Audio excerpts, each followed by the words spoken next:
Breaking news. जामखेडमधून एक मोठी आणि धक्कादायक बातमी समोर आली आहे. अखेर सागर मोहोळकरचा मृत्यू. 13 दिवसांची झुंज अपयशी. गोळ्यांनी शरीराची छलणी. जामखेडमधील पहलवान सागर मोहोळकर याचा उपचारादरम्यान मृत्यू झाला आहे. 13 दिवसांपूर्वी पुण्यातील कुख्यात गुंड निलेश घायवळ यांच्या गँगने सागर मोहोळकरवर गोळीबार केला होता.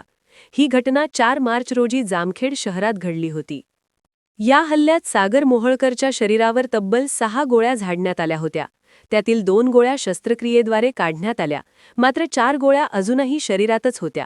धक्कादायक म्हणजे अगदी जवळून गोळीबार करण्यात आल्याने त्याच्या तोंडातही गोळी लागली होती.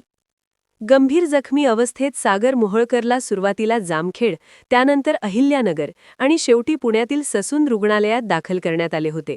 तेथे त्याच्यावर उपचार सुरू होते. मात्र त्याची प्रकृती अत्यंत चिंताजनक